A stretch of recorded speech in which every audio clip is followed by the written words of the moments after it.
ጠዋት ተነስተሽ መስታወት ፊት ስትቆሚ ያላሰብሽውና ያልጠበቅሽው እንግዳ ብቅ ይላል። አንድ ነጠላ ነጭ ፀጉር፣ ወዲያው ደግሞ ሌላ፣ ከዚያም ሌላ። በዚህ ሰዓት የአብዛኛው ሰው ምላሽ ምንድነው?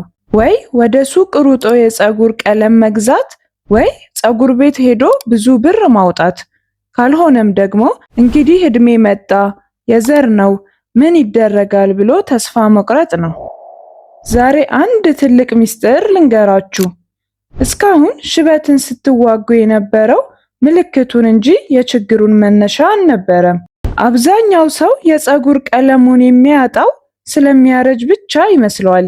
ነገር ግን ዘመናዊው ሳይንስ የሚነግረን ከዚህ ፈጽሞ የተለየ እውነት ነው። ብዙ ጊዜ ያለ ዕድሜ የሚመጣ ሽበት የዕድሜ ልክ ፍርድ ሳይሆን ሰውነታችሁ አንድ ወሳኝ ነገር እንደጎደለው የሚነግራችሁ የድረሱልኝ ጥሪ ነው። ዛሬ ሽበት የማይመለስ ተፈጥሯዊ ሂደት ነው የሚለውን የተሳሳተ አስተሳሰብ እንሰብራለን። ስለ አንድ ልዩ ቫይታሚን በፀጉራችሁ ስር ያለውን ቀለም የማምረት አቅም መልሶ የመቀስቀስ ተአምራዊ ችሎታ ስላለው ንጉስ ንጥረ ነገር እናወራለን። ይሄ በአንድ ጀንበር የሚደረግ የቤት ውስጥ መድኃኒት ሳይሆን በቀጥታ ከውበታችሁ ጋር የተያያዘ ባዮኬሚስትሪ ነው። ዛሬ በዚህ ቪዲዮ ውስጥ ሰውነታችሁ ማቀነባበር ያቆመው ቫይታሚን የትኛው እንደሆነ፣ የኬሚካል ቀለሞች እንዴት ችግሩን በረጅም ጊዜ እንደሚያባብሱትና ከሁሉም በላይ ደግሞ ዛሬውኑ በአመጋገባችሁ ውስጥ አካታችሁ በመስታወት ፊት የምትደነቁበትን ፈጣን ውጤት እንዴት እንደምታገኙ በዝርዝር ነግራችኋለሁ። ከኬሚካል ባርነት ወጥታችሁ የፀጉራችሁን ጤናና ቀለም በሳይንሳዊና በተፈጥሯዊ መንገድ ለመመለስ ከፈለጋችሁ እስከ መጨረሻው አብራችሁን ቆዩ። ወደ ዋናው ጉዳይ ከመግባታችን በፊት ግን እስቲ ኮሜንት ላይ ንገሩኝ፣ ይህንን ቪዲዮ ከየትኛው ሀገር ሆናችሁ ነው የምታዩት? የመጀመሪያውን ሽበት ያያችሁትስ በስንት ዓመታችሁ ነው? እሺ፣ ለመሆኑ ሽበት ለምን ይወጣል? ከነዚህ ብርሃናማ ፀጉሮች ጀርባ ያለው ሳይንስ ምንድን ነው? ለብዙዎች የመጀመሪያውን ሽበት ማየት ስለ ዕድሜ ማሰብን ያመጣል። ምንም እንኳን ከዕድሜ ጋር ብናያይዘውም የሽበት መውጣት ሂደት ከጊዜ መሄድ ባለፈ እጅግ ውስብስብና ማራኪ የሆነ የባዮሎጂ ሂደት ነው። የኔ ቆንጆ፣ ሽበት እንዳይወጣ ለመከላከል መጀመሪያ ማድረግ ያለብን ወደ ፀጉራችን ስር ገብተን ፋብሪካው እንዴት እንደሚሰራ ማየት ነው። እያንዳንዱ የፀጉር ዘንግ የሚበቅለው በፀጉር ቀዳዳዎች ውስጥ ሲሆን እዚያ ውስጥ ደግሞ ሜላኖሳይትስ የሚባሉ ልዩ ሴሎች አሉ። እነዚህ ሴሎች የፀጉራችን እውነተኛ የተፈጥሮ ቀለም ፋብሪካዎች ናቸው። እነዚህን ሴሎች ልክ በፀጉርሽ ስር ተቀምጠው ፀጉርሽን ቀለም እንደሚቀቡ ትናንሽ ሰዓሊዎች አድርገሽ አስቢያቸው። ሴሎቹ ሜላኒን የተባለውን ተፈጥሯዊ ቀለም ያመርታሉ። ይህ ቀለም ለፀጉርሽ ብቻ ሳይሆን ለቆዳሽና ለዓይንሽም ውበት የሚሰጥ ነው። እነዚህ ሰዓሊዎች በሙሉ አቅማቸውና በጤና እስከሰሩ ድረስ ፀጉርሽ ዋና ቀለሙን እንደጠበቀ ይቆያል። ታዲያ የዚህ ፋብሪካ ምርት ለምን ይቆማል? ሳይንሳዊ ስሙ ካኒቲስ የሚባለው የሽበት ሂደት የሚከሰተው እነዚህ ሰዓሊዎች ወይም ሜላኖሳይቶች ሲደክሙ፣ ስራ ሲያቆሙ ወይም ሲሞቱ ነው። ይሄ ልክ እንደ አታሚ ወይም ፕሪንተር ቀለም እንደማለቅ ማለት ነው። ቀለሙ ሲያልቅ አዲሱ የሚወጣው ፀጉር ያለ ቀለም ባዶ ሆኖ ይበቅላል። ይሄ ፀጉር ምንም እንኳን በውስጡ ግልጽ ወይም ትራንስፓረንት ቢሆንም የብርሃን ነጸብራቅ ነጭ ወይም ግራጫ አድርጎ ያሳየናል። እርግጥ ነው ዘር ወይም ጄኔቲክስ ትልቅ ሚና ይጫወታል። ዲኤንኤያችሁ ሽበት መቼ መጀመር እንዳለበት አስቀድሞ ይወስናል። ሆኖም ግን ኦክሲዴቲቭ ስትረስ የሚባለው በጭንቀት፣ በሲጋራ ጭስና በአካባቢ ብክለት የሚመጣ መርዛማ ዝገት እነዚህን ምስኪን ቀለም ሰጪ ሴሎች ቀስ በቀስ ይገድላቸዋል። ሌላውና ዋናው ሚስጥር ደግሞ የተመጣጠነ ምግብ እጥረት ነው። የቅርብ ጊዜ ጥናቶች እንደሚያረጋግጡት የተወሰኑ ንጥረ ነገሮች እጥረት ሰዓሊዎቹ ገና በወጣትነታቸው ስራ እንዲያቆሙ ያደርጋቸዋል። ምንም እንኳን ዘራችንን መቀየር ባንችልም የቀለም ፋብሪካችንን ግን በሚፈልገው ምግብ መመገብና እድሜውን ማራዘም እንችላለን። የኔ ቆንጆ፣ አሁን ሽበትን ለመከላከልና ያቆመውን የቀለም ፋብሪካ መልሶ ለማንቀሳቀስ ወደሚያስፈልጉን ዋና ዋና የጦር መሳሪያዎች እንለፍ።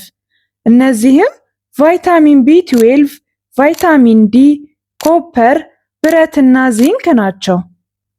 ሽበት ማለት ዝም ብሎ የፀጉር መንጣት ሳይሆን በውስጥሽ ያሉ ሴሎች ግብአት አጥተው ደክሞናል እያሉሽ መሆኑን የሚያሳይ ቀይ መብራት ነው። ስለዚህ ጭንቀትን መቀነስና ትክክለኛ አመጋገብ ፀጉርሽ ወዝ እንዳይለየው የሚያደርጉ ምርጥ መሳሪያዎችሽ ናቸው። አሁን ነገሩ ይበልጥ አስገራሚ ወደሚሆንበትና የማይታዩ ወደ ተባሉት 4 ወሳኝ ንጥረ ነገሮች እንሂድ። እነዚህ ንጥረ ነገሮች ለቀለም ምርትና ለፀጉር ጥንካሬ ልክ እንደ ነዳጅ ናቸው። ሰውነትሽ እነዚህን ካላገኘ ቀለም ሰጪ ሴሎች የሚሰሩበት መሳሪያ ያጣሉ። ውጤቱም ፀጉርሽ ደክሞ ያለ ዕድሜው ነጭ መሆን ይጀምራል። አንደኛውና ዋነኛው ቫይታሚን B12 ነው። B12 በሳይንሱ ጸረ ሽበት ቫይታሚን ተብሎ ይጠራል። ለምን መሰለሽ? የሱ እጥረት ያለ ዕድሜ ለሚመጣ ሽበት ቁጥር 1 ተከሳሽ ስለሆነ ነው። B12 ቀይ የደም ሴሎችን በማምረት ኦክስጅን ወደ መላ ሰውነታችን እንዲሰራጭ ያደርጋል። ይሄ ደግሞ ለእያንዳንዱ የፀጉር ሴል ጉልበት ይሰጣል። የዚህ ቫይታሚን እጥረት ሲኖር ኦክስጅን ወደ ፀጉርሽ ስር በደንብ አይደርስም። ያኔ ቀለም ሰጪ ሴሎችሽ ትንፋሽ ያጥራቸዋል። የሚገርመው እውነታ ግን ይሄ ነው። ጥናቶች እንደሚያሳዩት ያለ ዕድሜያቸው የሸበቱ ወጣቶች የB12 እጥረታቸውን ሲያስተካክሉ ሽበቱ መውጣቱን ማቆሙ ብቻ ሳይሆን አንዳንዴም ቀለሙ ተመልሶ ሲመጣ ታይቷል። ግን አንድ ትልቅ ጥንቃቄ ሊኖርሽ ይገባል። በደንብ እየበላሽ ቢሆንም እንኳን ሰውነትሽ ቫይታሚኑን መቀበል ካልቻለ ዋጋ የለውም። ለምሳሌ እንደ ጨጓራ በሽታ ያሉ ችግሮች ካሉብሽ ወይም ሁልጊዜ ጨጓራ አሲድ ማስታገሻ እንደ ኦሜፕራዞል ያሉ የምትጠቀሚ ከሆነ B12 ከምግብ ውስጥ ተለይቶ ወደ ደምሽ እንዳይገባ ሊታገድ ይችላል። ፀጉርሽ ሽበት ካሳየሽ መጀመሪያ የB12 መጠንሽን በደም ምርመራ ማወቅ አለብሽ። ሁለተኛው ደግሞ ፎሊክ አሲድ ወይም B9 ነው። B9 ልክ እንደ ዝምተኛ ረዳት ነው። ሳይጮህ ስራውን ይሰራል፣ ግን ሲጠፋ ወዲያው ክፍተቱ ይታወቃል። ፎሊክ አሲድ ወይም B9 ከB12 ጋር ጥንድ በመሆን የሴሎቻችንን መመሪያ ወይም DNA ይጠብቃል። ይሄ ጥምረት ካለ ፀጉርሽ ጠንካራና ቀለሙ የተረጋጋ ይሆናል። ፎሊክ አሲድ ሲያንስ ግን ፀጉርሽ በቀላሉ ይሰበራል፣ ይሳሳል እና ቀለሙን ያጣል። ይህን ንጥረ ነገር ለማግኘት ደግሞ እንደ አረንጓዴ ቅጠላ ቅጠሎች፣ ምስርና ብርቱካን ያሉ ምግቦችን በአመጋገብሽ ውስጥ በደንብ አስገቢ። እዚህ ጋር አንድ አጭር መልእክት ላስተላልፍላችሁ። እንደዚህ አይነት ለውጥ የሚያመጡና ሳይንሳዊ የውበት ሚስጥሮች ሁሌም ለማግኘት ቪዲዮን ላይክ እና ቻናሉን ሰብስክራይብ ማድረጋችሁን አትርሱ። የእናንተ ድጋፍ ለኔ ትልቅ ብርታት ነው። አሁን ደግሞ ወደ ቀሪዎቹ 2 ወሳኝ ንጥረ ነገሮች እንመለስ። የኔ ቆንጆ፣ ሶስተኛው ደግሞ የፀጉር ቀዳዳ ጠባቂ ተብሎ የሚጠራው ቫይታሚን D ነው። ይህ ቫይታሚን ከጥንካሬ ባለፈ የፀጉርሽን የእድገት ዑደት በበላይነት ይቆጣጠራል። ቫይታሚን D በሰውነትሽ ውስጥ ሲያንስ ፀጉርሽ ልክ እንደ እንቅልፍ እረፍት ላይ ይቆያል፣ እድገቱ ይቆማል፣ ቀለሙም እየደበዘዘ ይሄዳል። የሚገርመው ሳይንሳዊ እውነታ ደግሞ ቫይታሚን D የሰውነት መከላከያሽን በማጠናከር ፀጉርሽን ከተለያዩ ጥቃቶች ይከላከላል።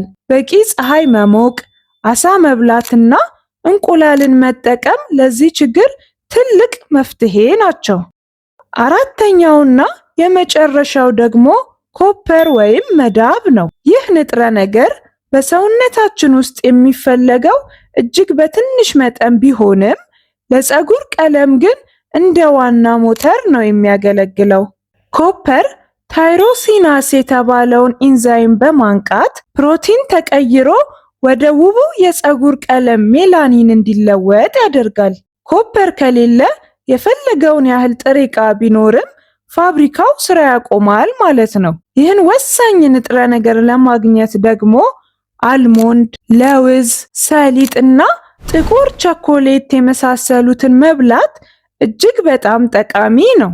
እነዚህን ምስጢሮች መረዳታችን አንድ እርምጃ ነው።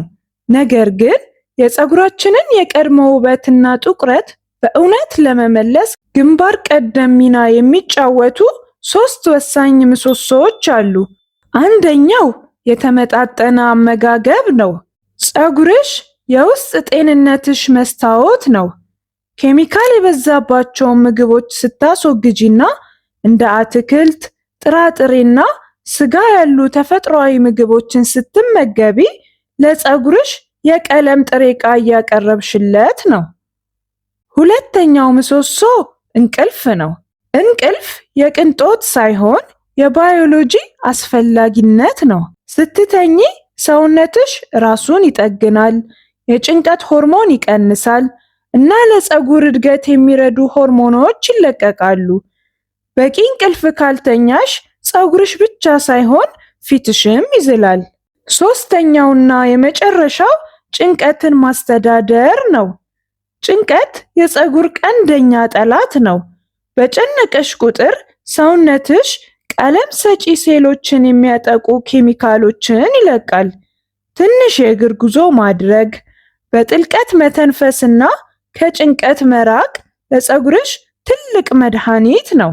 ሽበት ማለት የማይቀር ዕጣ ፈንታ ሳይሆን የሰውነታችሁ የውስጥ ሁኔታ ነጸብራቅ ነው። እያንዳንዱ የየቀኑ ምርጫችሁ የምትበሉትን፣ የምታርፉበት መንገድና ጭንቀትን የምትቆጣጠሩበት ሁኔታ ለፀጉራችሁ ቀለም ዋስትና ነው።